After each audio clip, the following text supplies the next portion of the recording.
கர்த்தருடைய ஆசீர்வாதம் வந்துட்டா நல்ல குடும்பத்தை உருவாக்கி, கர்த்தருடைய ஆசீர்வாதம் வந்தா நல்ல அனுகூலத்தை உண்டாக்கி, கர்த்தருடைய ஆசீர்வாதம் வந்துட்டா கைகளின் பிரயாசத்துல பரிபூர்ண நன்மைகளை உண்டாக்கி, கர்த்தருடைய ஆசீர்வாதம் வந்துட்டா நல்ல அனுகூலங்களை உண்டாக்கும். ஒரே பரலோகம். தேவன் என்ன சொல்றார்?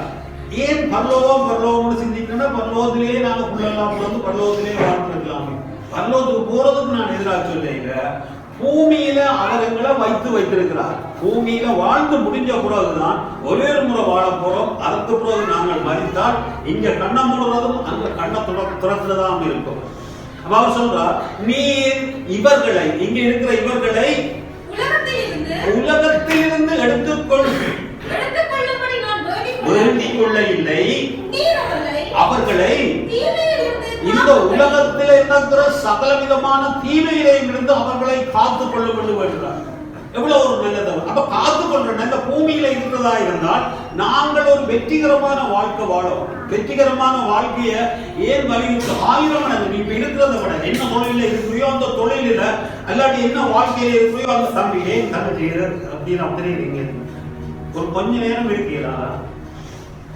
அப்ப என்ன காரியத்தில் இருக்கிறீங்களோ அந்த காரியத்தில் வெற்றி சிறக்க வேணும். வெற்றி சிறந்து நீங்க வாழ்வதன் மூலம் தேவனுக்கு மகிமை உண்டாகும். தேவனுக்கு மகிமை. 15ஆம் அதிகாரம் யோவான் 15ஆம் அதிகாரம் 7ஆம் வசனம். நீங்கள் கனி கொடுக்கிறதுனால்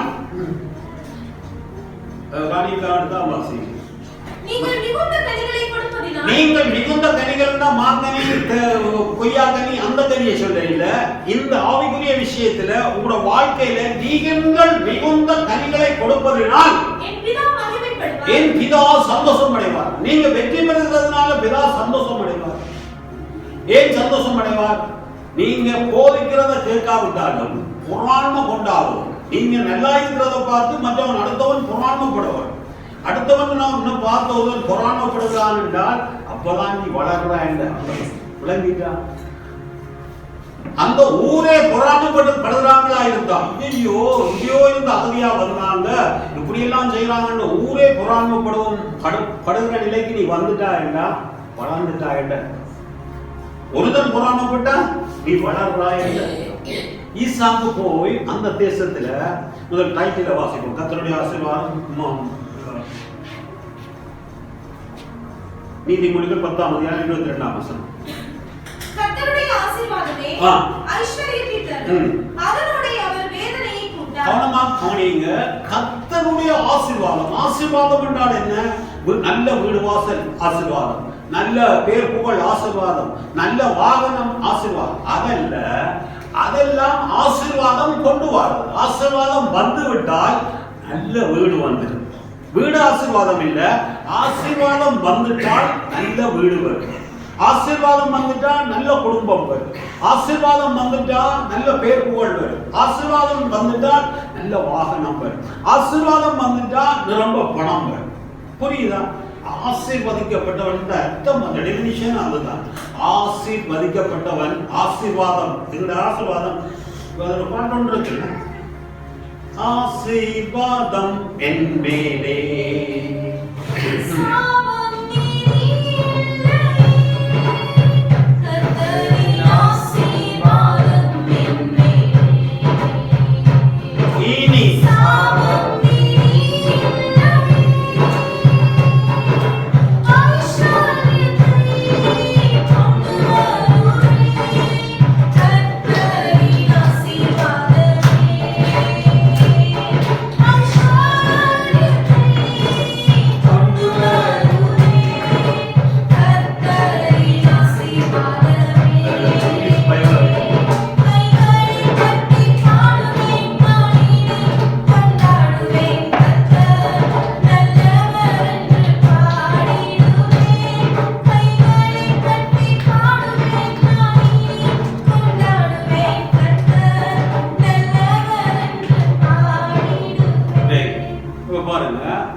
என்னென்ன வாசிக்க தமிழ்ல தமிழ்ல வாசிக்க. கர்த்தருடைய ஆசீர்வாதம்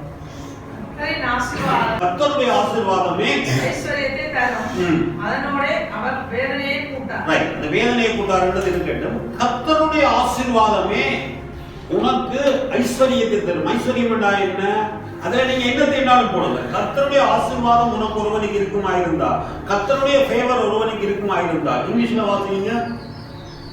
The blessing of the Lord makes one rich. கவனிச்சுக்கணும்.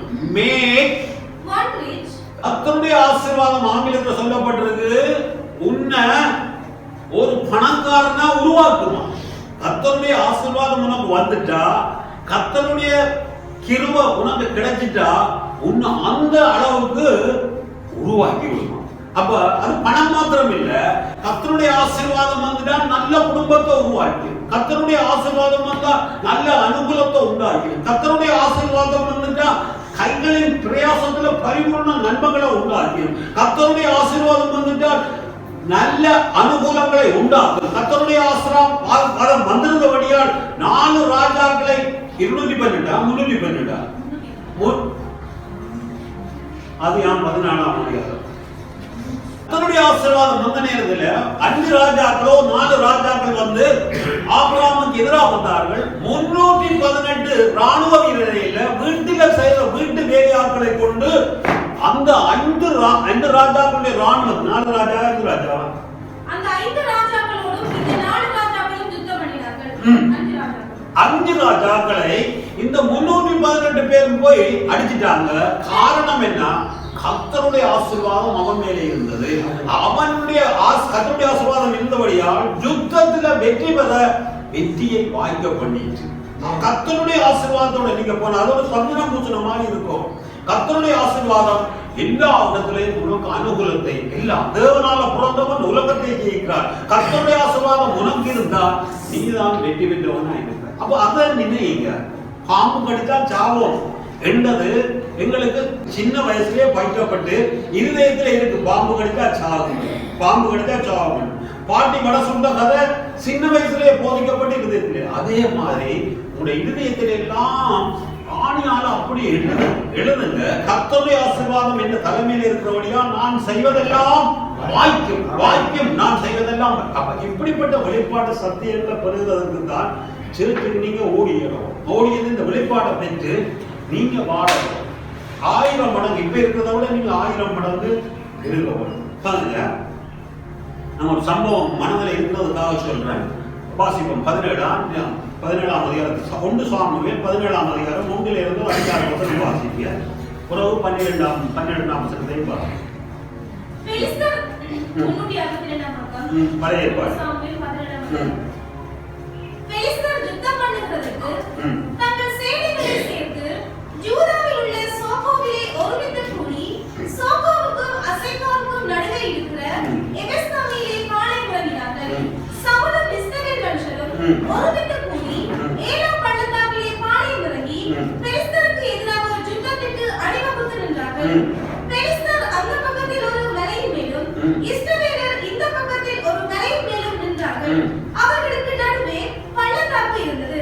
அப்பொழுது காத்தூரானாகிய கோலியாத் என்னும் கவனமா கவனிங்க. காத்தூரானாகிய கோலியாத் வந்து நின்று பெலிஸ்தரின் பாளையத்திலிருந்து புறப்பட்டு வந்து நடுவே நிற்பான். அவன் உயரம் கவனமா கவனிங்க. அவன் உயரம் 6 முழமும் 1 ஜானுமாம். சரி, 1 ஜான் என்றால் 6 இன்ச்சு. 6 முழம் என்றால் 1.5 அடி 1.5 அடின்னு பார்த்தால் 9 அடி. 9 அடியும் 9 அடியும் 1 ஜானும் என்றால் 9 அடி. அப்ப இப்படி அவன் நின்றான்னா இப்படித்தான் அவனை பார்ப்போம்.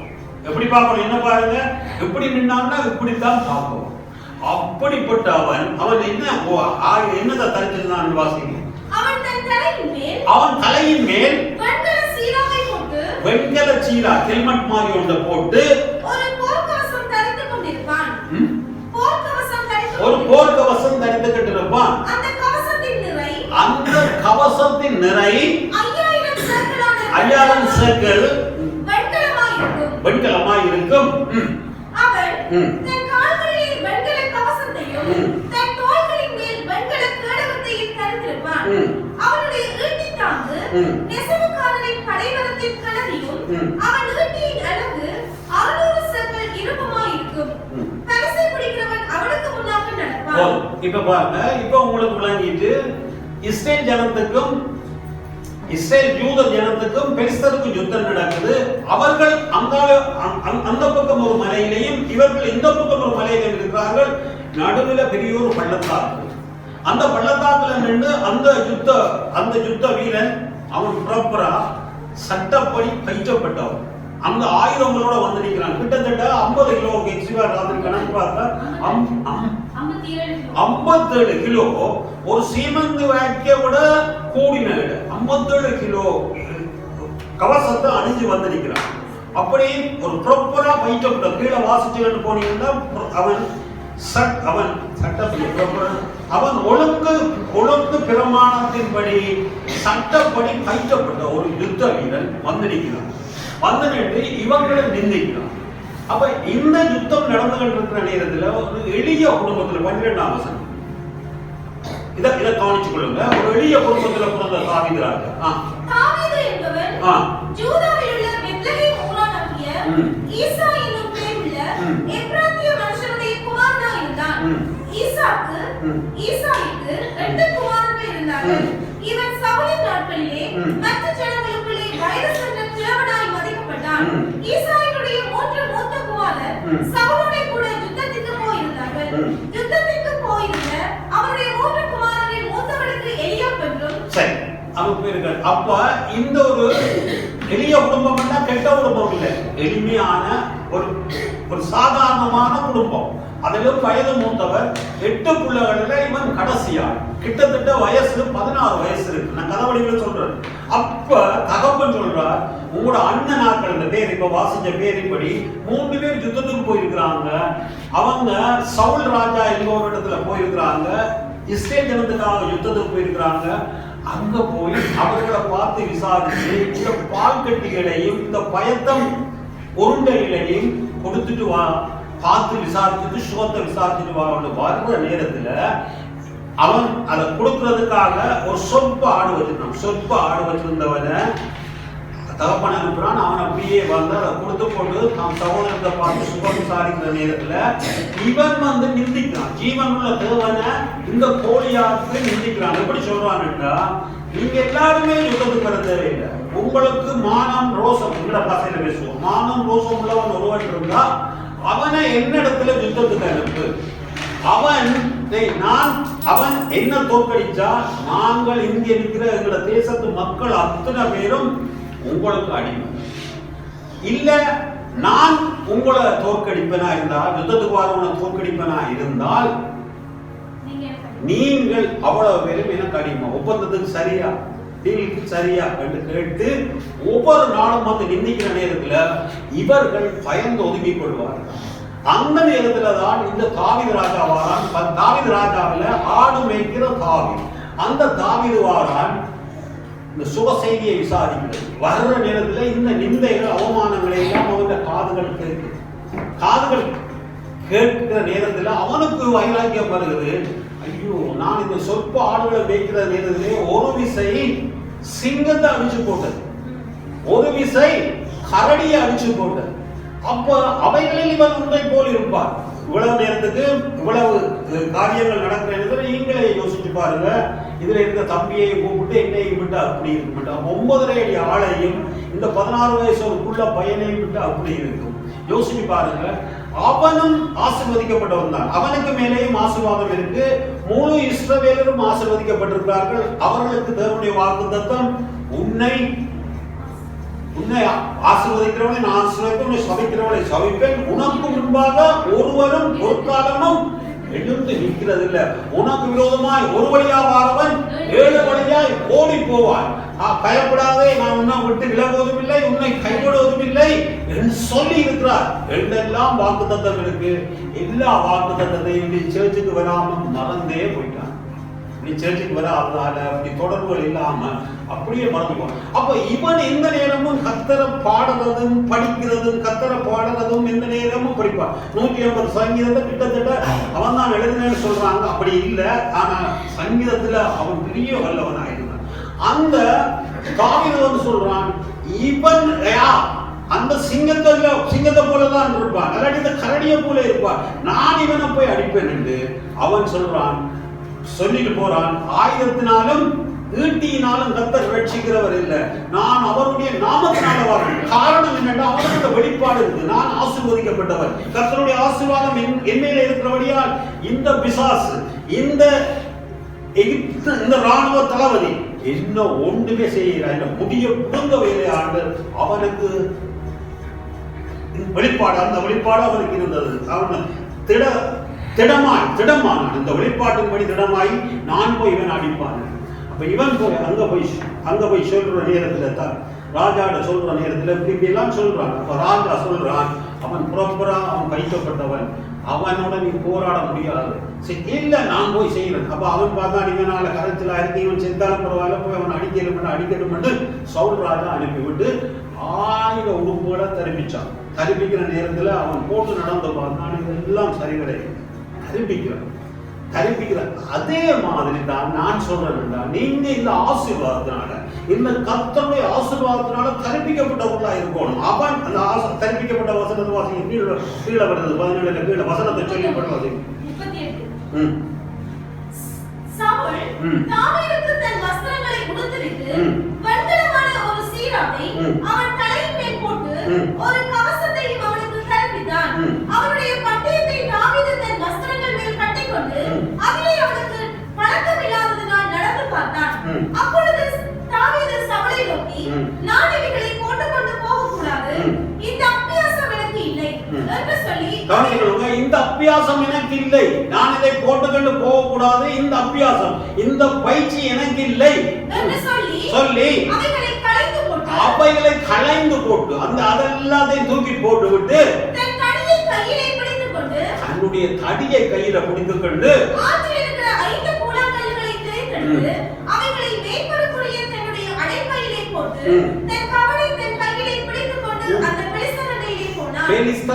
போறான். அவனுடைய வைராக்கியம் என்ன? ஆயுதத்தோட வந்து நிற்கிறவன், 50 கிலோ 57 கிலோவுக்கு மேல ஆயுதம் அடிச்சு வந்திருக்கிறவன, நான் ஒரு சின்ன சுண்டி பயல். அவன் சொல்றான், அந்த பெருசான் சொல்றான், நாய் மாதிரி ஒரு சுண்டி பயலா வந்து என்னோட வர.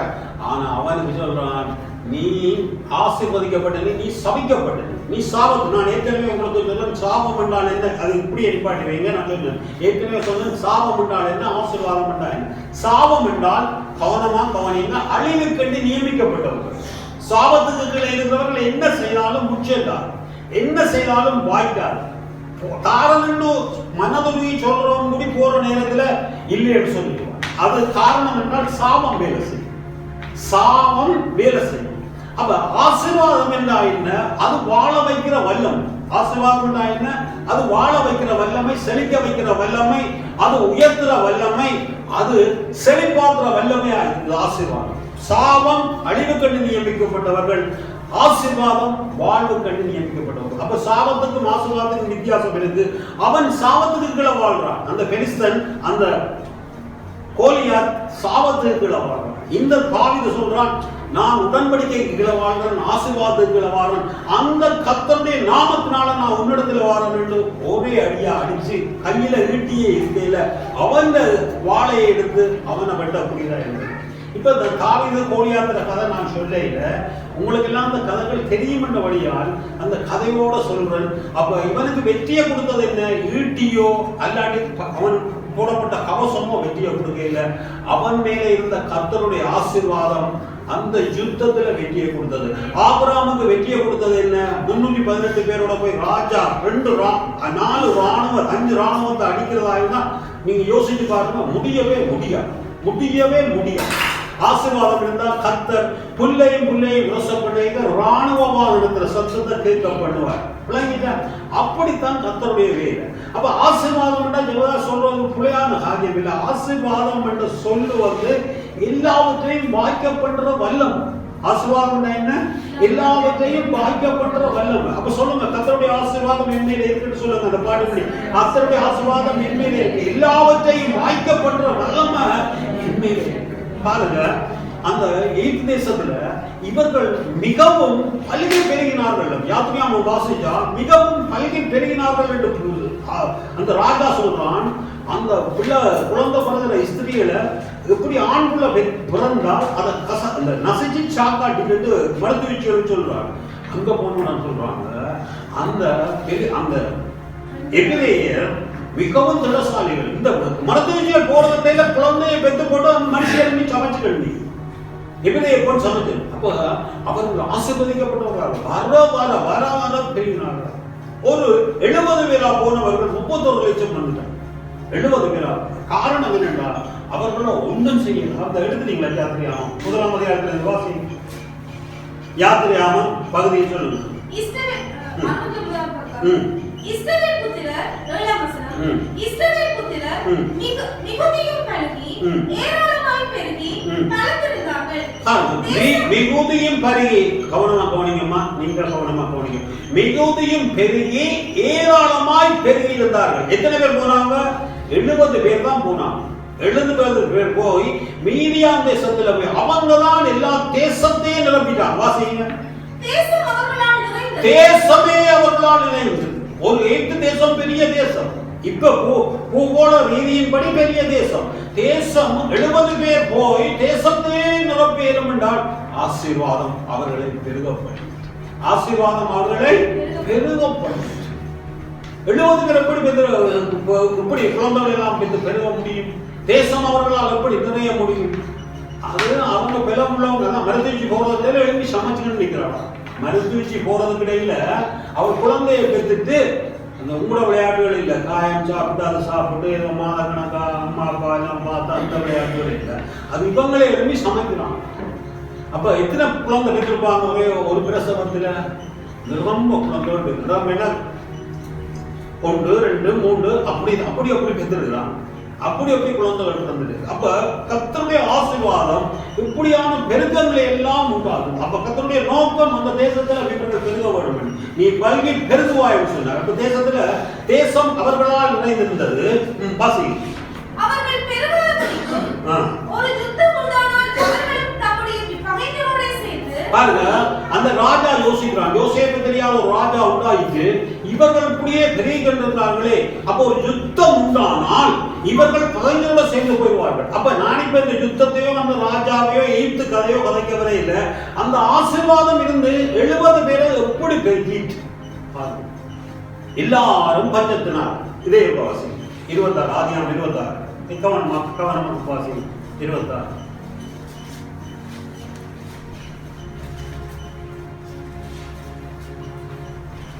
ஈசாக்கு அந்த தேசத்திலே விதை விதைத்தான். இல்ல ஆபிரகாமின் நாட்களில் உண்டான ஆபிரகாம் முற்பிதாக்களாகிய ஆபிரகாமின் நாளில் ஒரு பஞ்சம் உண்டாயிற்று. அந்த பஞ்சத்தை இல்ல, அந்த பஞ்சம் இல்லை. இது அல்லாமல் இன்னும் ஒரு பஞ்சம் தேசத்துல உண்டாயிற்று. எல்லாரும் அப்பொழுது ஈசாக்கு பெலிஸ்தருடைய ராஜாவாகிய அபிமெலேக்கிடத்துக்கு போனான். கர்த்தர் அவனுக்கு தரிசனமாகி நீ எகிப்துக்கு போகாமல் நான் சொல்ற இந்த தேசத்திலே குடியிரு, இந்த தேசத்திலே வாசம் பண்ணு, நான் உன்னோட கூட இருக்கிறேன், உன்னை ஆசீர்வதிப்பேன், நான் உனக்கு உன் சந்ததிக்கும் இந்த தேசங்கள் யாவையும் தந்து உன் தகப்பனாகிய ஆபிரகாமுக்கு நான் இட்ட ஆணையை நிறைவேற்றுவேன். உடன்படிக்கை இட்ட ஆணையை நான் நிறைவேற்றுவேன் என்று சொன்னார். சொன்ன நேரத்துல 13ஆம் வசனத்தை வாசிங்க. ஈசாக்கு 13ஆம் வசனத்தை வாசிங்க. அவன் ஐஸ்வரியவானாகி ஈசாக்கு அந்த தேசத்திலே விதை விதைத்தான். ஈசாக்கு அந்த தேசத்தில் விதை விதைத்தான். கர்த்தர் அவனை ஆசீர்வதித்ததினால் அந்த வருஷம் கவனம் கேட்க கர்த்தர் அவனை ஆசீர்வதித்ததினால் அந்த ஆசீர்வாதம் எப்படி வேலை செய்யுது? அவன் விதை விதைத்ததினால் கர்த்தர் ஆசீர்வதித்ததினால் அந்த வருஷத்தில் 100 மடங்கு பலன் அடைந்தான். அவன் ஐஸ்வரியவானாகி பல விருத்தி அடைந்து அந்த ஆசீர்வாதம் அவனை பெரியவனாக்கும் மட்டும் விடவில்லை. அந்த ஆசீர்வாதம் மற்ற விதத்தில் இருக்கு. அந்த ஆசீர்வாதம் அவன் பெரியவன் ஆகும் மட்டும் அவனை விடாமல் அது கிரிய செய்து கொண்டிருந்தான். அப்ப இதன் நிமித்தம் என்ன நடந்தது? குர்ஆன் நடந்தது. குர்ஆன் வாசிங்க. வசனத்தை ராஜாக்கள் பார்த்து இவனை திறத்தி விட்டவங்க, நீ எங்களை விட பெரியவனா போயிட்டாரு.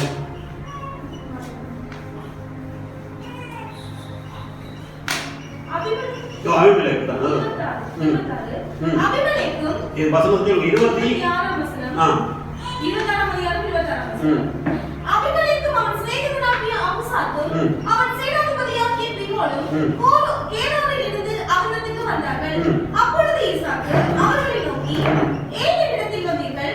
நீங்கள் என்னை பகைத்து என்னை உங்களிடத்தில் இராதபடிக்கு துரத்தி விட்டீர்களே என்றான்.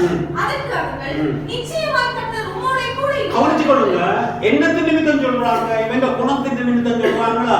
இவங்க முன்மாதிரி நிமித்தம் சொல்றாங்களா?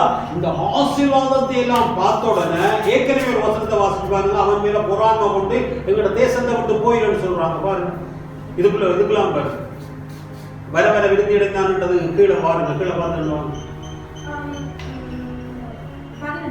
15 எல்லாம் கவனிங்க. அவனுக்கு ஆட்டு மந்தை, யாருக்கு? ஈசாக்கு. அவன் என்னது? தோன்றாடுவாய். அவன் என்னது பேரு? ஈசாக்கு.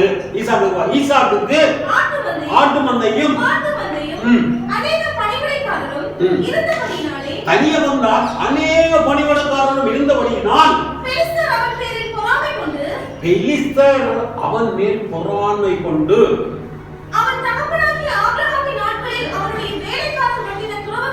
எல்லாம் மண்ணினால மூடி போட்டார்கள். துறவுகளை மண்ணினால மூடி போட்டார்கள். அப்ப ஆசீர்வாதம் இவனை பொறாமப்பட வைக்கிறது. பொறாமப்பட வைக்கிறதோட விட்டுதான் அவங்க ராஜாக்கள். இப்ப 26 வாசிங்க. இப்ப 26 கவனிங்க. அபிமெலேக்கு ஈசாக்கை நோக்கி, என்னை விட்டு போய்விடு, என்ன பாக்கிலும் பலத்தவனாய். அதற்கு தான் நான் பேசுகின்றேன். நீங்க பலத்தவனாயிட்டா, எடுக்கிற காரியத்துல பலத்தவனாயிட்டா, குடும்ப காரியத்துல பலத்தவனாயிட்டா, படிக்கிற காரியத்துல பலத்தவனாயிட்டா. நான் அதுக்கு தான் பிரசங்கம் பண்ணிக்கிட்டு தீமையை பற்றி, வீடு குடிக்கிறது, கஞ்சா குடிக்கிறத பற்றி பேசுறதுக்கு ஒரு டியூஷன் வைக்க தேவையில்லை, இப்படி ஒரு சர்ச்சை திறந்து வச்சுட்டு பேசிக்கிட்டு இருக்க தேவையில்லை.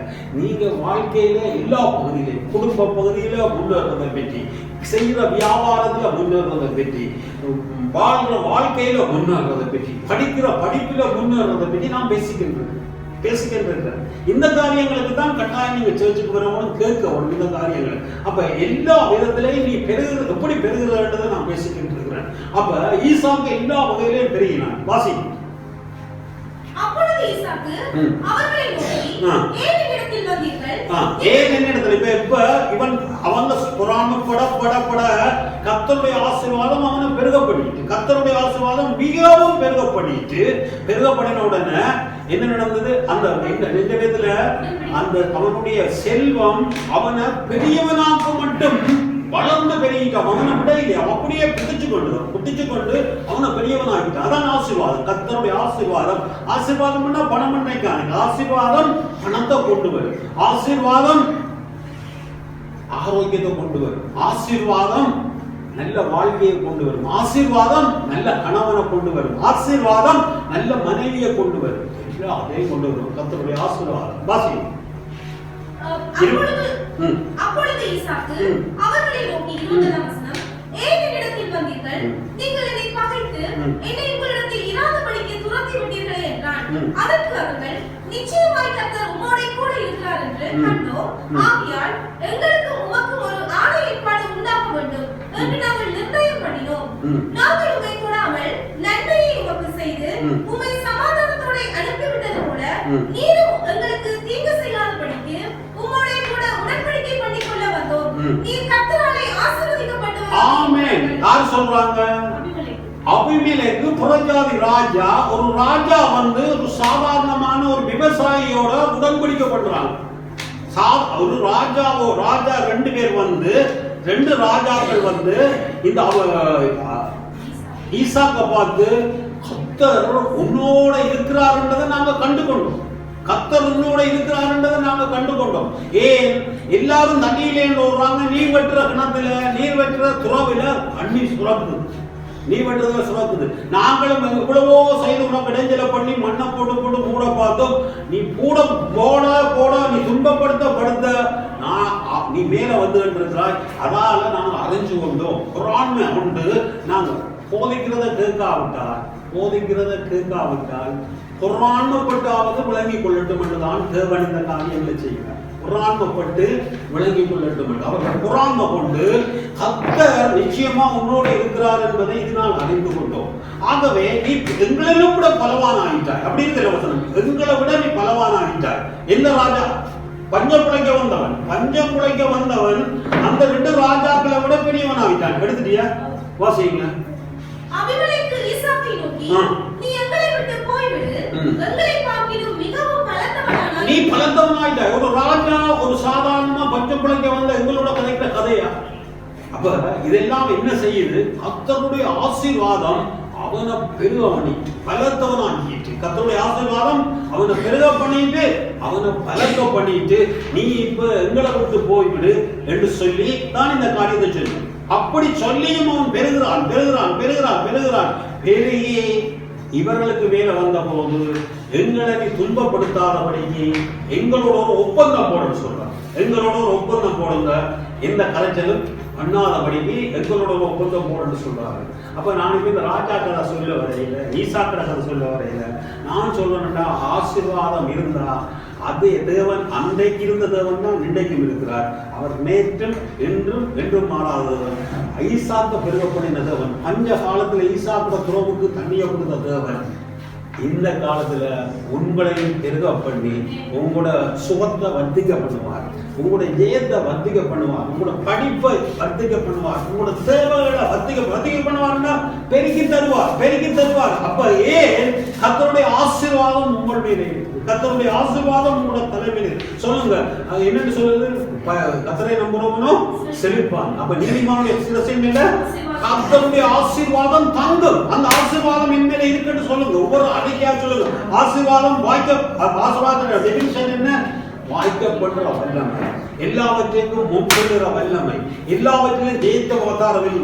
அது சும்மா சாப்பாடு விஷயத்துல மாதிரி யுத்தத்துல வெற்றியது, குடும்ப காரியத்துல வெற்றியை தரும், பண காரியத்துல வெற்றியை தரும், ஆரோக்கியத்துல வெற்றியை தரும், சமூக வாழ்வில வெற்றியை தரும், குடும்ப வாழ்வில வெற்றியை தரும். அப்ப அதுக்கு என்ன செய்ய வேணும்? இந்த ஆசீர்வாதத்துல நீங்க தங்கிடுவோம், இந்த ஆசீர்வாதத்தை நீங்க சுதந்திரிச்சு கொள்ளணும். இந்த ஆசீர்வாதத்தை உங்க உடம்புல ஒரு சந்தனம் பூசுற மாதிரி பூச வேணும். அப்ப ஆசீர்வாதம் என்ன? அவர்கள் வாழ்வு கண்டு நியமிக்கப்பட்டவர்கள், அவர்கள் வெற்றி கண்டு நியமிக்கப்பட்டவர்கள். இந்த எண்ணமே ஓடவர்கள். நான் வெற்றி கண்டு பிறந்திருக்கிறேன். தேவனால பிறந்த ஒவ்வொருவரும் உலகத்தை ஜெயிப்பார். அப்ப நாம் வெற்றி கண்டு பிறந்திருக்கிறேன். ஏன்? என்னில கர்த்தருடைய ஆசீர்வாதம் இருக்கு, கர்த்தருடைய ஆசீர்வாதம் இருக்குது. நான் சாபத்தை கண்டு நியமிக்கப்பட்டவன் இல்லை, நான் அழிவு கண்டு நியமிக்கப்பட்டவன் இல்லை. அப்ப சாபம்னா என்ன? அழிவு கண்டு நியமிக்கப்பட்டவர். சாபம்னா என்ன? தோல்வி கண்டு நியமிக்கப்பட்டவர். சாபம்னா என்ன? ஈடேற முடியாதபடி நிர்ணயிக்கப்பட்டவர்கள். ஆசீர்வாதம் எல்லா செழிப்புக்கும் எல்லா நன்மைக்கும் உண்டாக்கப்பட்டவர். அப்ப இந்த காரியத்துக்குரிய வெளிப்பாடு வராவிட்டால், ஒரு 25 லட்சமோ 50 லட்சமோ உங்களோட முற்பிதா ஒரு ஆள் பேங்க்ல உங்களோட பேர்ல போட்டுட்டு போனாலும் அது உங்களுக்குரிய காசு தான், அந்த பெரிய கண்டு இருக்கும். அந்த வெளிப்பாடு உங்களுக்கு இல்லாவிட்டால், வெளிப்பாடுன்னா அந்த அறிவு உனக்கு இல்லாவிட்டால், அறிவில்லாமல் நீ சங்காரமாயிடும். அறிவில்லாட்டி என்ன நடக்குமா? சங்காரமாயிடுவியா. அது யாரு? என்னுடைய ஜனங்கள் அறிவில்லாமல் சங்காரமாக. வாசி ஓசியா வாசி டைட்டில் தொட்டு கொண்டு போகும். ஓசியா 6ஆம் அதிகாரம் 4ஆம் வசனம். 4ஆம் அதிகாரம் 8ஆம் வசனம். 1052ஆம் பக்கம். என்னுடைய ஜனங்கள் சர்ச்சுக்கு வராம, சர்ச்சில் பேசுற பிரசங்கத்தை கேட்காம, அறிவில்லாமல் சங்காரம், அநியாயமா நஷ்டத்தை கொண்டாடுறாய், அநியாயமா நாசமா போறாய். எப்ப இதெல்லாம் வருமா? இந்த அறிவு வர வர என்ன வருமா? முன்னோட்ட ஜீவியத்துக்கு அணி அப்படி எக்ஸுவான எழுதுறானி வாசிகள் 3 பேரு 1ஆம் 2 பேரு 1ஆம் அதிகாரம் 3ஆம் வசனம். எல்லாடி தமிழ்ல எடுத்து நீங்க வாசிங்க, சுவாயிங்க நம்ம வாசிங்க. நம்முடைய மகிமையினாலும் காரணத்தினாலும் நம்மை அழைத்தவரை அறிகிற அறிவினால் அழைத்துட்டார். இயேசு கிறிஸ்துவை அழைத்துட்டார். இயேசு கிறிஸ்துவை நேசிக்கிறோம் என்று சொல்லிக்கிட்டு இருந்தா தெரியாது. அவர் செய்து வச்சிருக்கிற பிரமாணங்களையும் கோட்பாடுகளையும் அறிகிற அறிவினாலே ஜீவிக்கிற ஜீவியனுக்கும் அன்றாட ஜீவியத்துக்கும் ஆவிக்குரிய ஜீவியத்துக்கும் வேண்டுமான யாவற்றையும் தந்தருகிறது. அவர் அறிய அறிய அறிய அவருக்கு திவ்ய வல்லமையானது தருகிறது. நான் ஆசீர்வதிக்கப்பட்டவன். அப்ப இப்படிப்பட்ட பிரசங்கங்களை இருக்கணும். நான் ஆசீர்வதிக்கப்பட்டவன், நான் வெற்றி கண்டு நியமிக்கப்பட்டவன், நான் ஜெயத்து கண்டு நியமிக்கப்பட்டவன். எனக்கும் அழிவுக்கும் சம்பந்தம் இல்லை, எனக்கும் பேக்கின் சம்பந்தம் இல்லை. என்னுடைய காலுக்குள்ள தான் எல்லாம் இருக்குது. நான் உன்னதத்துல அவரோட உட்கார்ந்து இருக்கிறேன். இந்த அறிவு வரணும், அறிவு வரும். அப்படிப்பட்ட ஆட்களோட கூட நீங்க தோல்வி கதைகள் கதைக்கிற தூசண கதைகள் இல்ல, கெட்ட கதைகள் இல்ல, இந்த தோல்வி. இப்போ எனக்கு ஒரு வியாதி வந்துட்டு வைங்களேன், வியாதின்னு சொல்லியே விருப்பம் இல்லாம ஒரு வியாதி வந்துச்சு. அப்பா அந்த வியாதிக்காரங்க இதெல்லாம் வியாதியில இதெல்லாம் கண்டுபிடிச்சிட்டாங்க, இதெல்லாம் வெல்லலாம் என்று சொல்றதா இப்போப்பான சிந்தனை. இப்படி ஒரு வியாதி வந்தவங்க போன மாசம் மோசம் போயிட்டாருன்னா செத்து போயிட்டாரு என்று சொன்னா அவனை உற்சாகப்படுத்துற கதையில அவனை சாகடிக்கிற கதை. இப்படிப்பட்ட கதை கதைக்கிறவரோட கூடாது. இல்ல அது வெல்லலாம், அது செய்யலாம். இப்போ நவீன டெக்னாலஜி தொழில்நுட்பத்துல இதெல்லாம் செய்து முடிக்கலாம் என்று சொல்லுவோம், உற்சாகப்படுத்தும். அப்படிப்பட்ட இந்த விழுப்புத்திரி ரூபாய் பார்த்து மருத்துவ அப்ப அப்படிப்பட்ட வார்த்தைகளை பேசுவோம். நாங்க வெற்றிகள் நியமிக்கப்பட்டவர்கள், நாங்கள் ஜெயத்துக்கள் நியமிக்கப்பட்டவர்கள். என்ன தொடர்பவன் பாட்டு பாடினோம், என்ன தொடர்பவன் கர்த்தருடைய கண்ணின் கண்மணியை தொடுகிறான், என்ன சுற்றிலும் தேவதூதர்கள் இறங்கி. இதுகளை அறிய அறிய அறிய ஜீவிக்கிறதுக்கு தேவையானது வந்துருமா, ஆவிக்குரிய காரியத்துக்கு வந்துருமா. என்னுடைய ஜனங்கள் இந்த அறிவில்லாமல் சங்காரமாகிறார், இந்த அறிவில்லாமல், இந்த வெளிப்பாட்டின் அறிவில்லாமல் சங்காரமாகிறார். வெளிப்பாடு வர வர இப்ப உன்ன புரிஞ்ச காரியத்துல நீ எவ்வளவு ஒரு கெட்டிக்காரன், எவ்வளவு ஒரு வல்லவன், இந்த வெளிப்பாடு உனக்கு கிடைச்சிட்டா சோர்ந்து இருக்கிற நீ என்ன செய்வாய்? இப்ப நாங்க சோர்ந்து போய் இருக்கிறோம் ஒரு இடத்துல, என்னவோ நடந்து போயிட்டு நீ இந்த ஒரு விஷயத்துல தானே 100 விஷயம் உனக்கு தெரியுது, 100ல 99 கரெக்ட். ஒரு விஷயம் இந்த 99 வீணாக்கலாமா? விளம்பரம் அதுல இல்லாட்டி இதுல வரலாம். ஒரு புள்ள 9 பாடமோ 8 பாடம் எடுக்குது.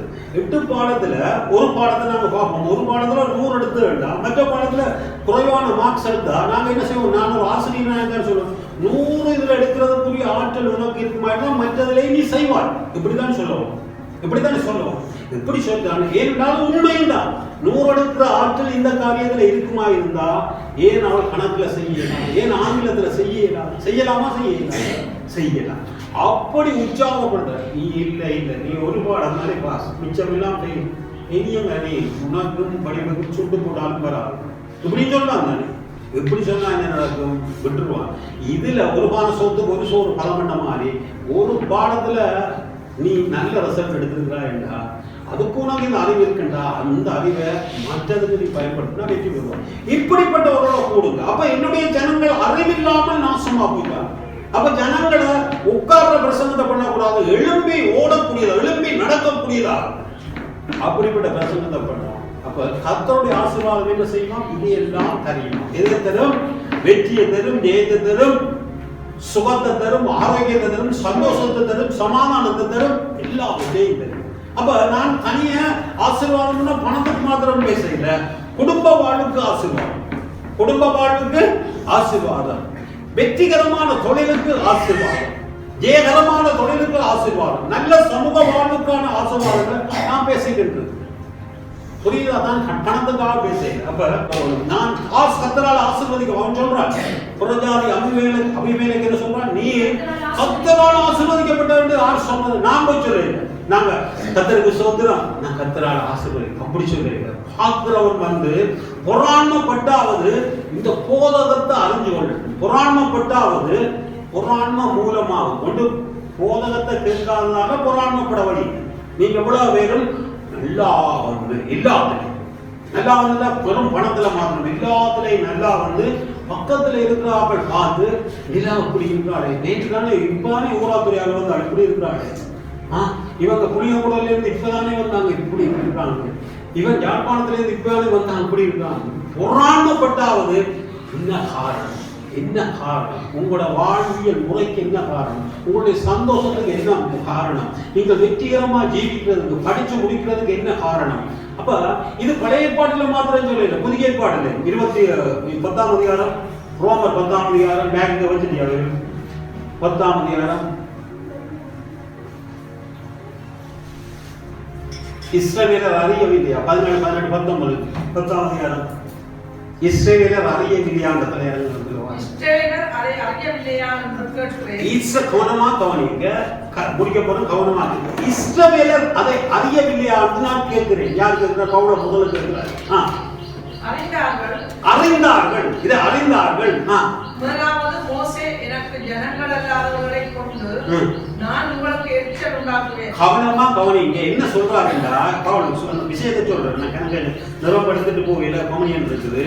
இஸ்ரவேலர் இந்த சத்தியத்தை இங்க சேர்ச்சுக்கு வராமல் ஞாயிற்றுக்கிழமை சமூகங்கள் முக்கியம் என்று அறியவில்லையா? சொல்லுங்களேன். அறிந்தார்கள். அப்ப நீங்க இதை கேட்காதபடியால் அவர் என்ன சொல்றார்? அந்த வாசிங்க, திருப்பி வாசிங்க. அல்லாமலும் ஏசாயா என்னை தேடாதவர்களாலே கண்டறியப்பட்டு என்னை விசாரித்து கேளாதவர்களுக்கு வழியிறக்கமானேன் என்று தைரியம் கொண்டு சொல்லுகிறார். இஸ்ரவேலரை குறித்தோ கீழ்ப்படியாதவர்களும் எதிர்த்து பேசுகிறவர்களுமாய் இருக்கிற ஜனங்களிடத்துக்கு நாள் முழுவதும் என் கைகளை நீட்டினேன். நாள் முழுவதும் இந்த கையை நீட்டுறேன். ஞாயிற்றுக்கிழமை வாங்க, 8 மணிக்கு ஆறாங்க இல்லாடி அவர் சொல்லுவாங்க 8:30 வாங்க, நாள் முழுக்க கையை நீட்டிக்கிறது. ஆனா இவங்க என்ன செய்தாங்க? கீழ்ப்படியாதவர்களும் முறுமுறுக்கிறவர்களாகவும் எப்படி செய்தபடியா பிறஜாதி ஜனத்தை அவர் என்ன செய்தார் தெரிந்து கொண்டு இஸ்ரவேலர் சொல்றதை அறியவில்லையா என்று கேட்கிறேன். அறிஞ்சிருக்கீங்க தானே? நான் சொல்றது நேரத்துக்கு வாங்கன்னு அறிஞ்சிருக்கீங்க தானே? ஞாயிற்றுக்கிழமை ஆராதனையே தவறாம வாங்கன்னு அறிஞ்சிருக்கிறீங்க தானே? மோசே எனக்கு ஜனங்கள் இல்லை. இப்ப வாக்குத்தத்தத்தின்படி அவற்றை ஜனங்கள், எனக்கு ஜனங்கள் இல்லாதவர்களை கொண்டு எரிச்சல் உண்டாகும். தேவன ஜனங்கள் சொல்லுகின்ற ஜனங்களுக்கு ஜனங்கள் இல்லாத ஒருவனை ரட்சித்து அவனை உயர்த்தி அவன் எல்லாவற்றிலையும் கீர்த்தியும் போட்சியுமா இருக்கிற நேரத்துல உனக்கு எரிச்சல் வரும். நேற்று வந்தவன் இவன் எப்போ கிறிஸ்தவத்தை அறிஞ்சு கொண்டவன், இவனுக்கு என்னன்னு தெரியும், நான் தானே இவனுக்கு சொல்லிக் கொடுத்தேன் என்றெல்லாம் நீ எரிச்சல் அடைவதற்கு எரிச்சல் உண்டாக்குறேன்னு சொல்லுறான். அந்த எரிச்சலை தான் ஈசாக்கிட காரியத்தில் தேவன் செய்கிறார். அங்கேயும் செய்ததை இங்கேயும் சொல்றேன். இப்படி நீங்க தேவனுடைய பிள்ளைகள் இதுக்கு பாத்துறதா இல்லாம போன நேரத்துல தேவன் அறியாத ஜனங்களை கொண்டு வந்து உங்களுக்கு எரிச்சலை உண்டாக்குதான் சார் எழுதுன்னு சொல்லுவோம். கர்த்தருடைய ஆசீர்வாதம் இப்ப புரிஞ்சிருக்கு தானே? எல்லாரும் புரிஞ்சிருக்குதான் என்னதை பற்றி பேசுறது? கர்த்தருடைய ஆசீர்வாதம் உங்கள் மேல இருக்கு. எல்லாம் கர்த்தருடைய ஆசீர்வாதத்துக்கு டெபினிஷன் என்ன? எல்லாவற்றையும் பாய்க்கப்படுற வல்லமை என்னட்ட இருக்குது. எல்லாவற்றையும் சொல்லுங்க.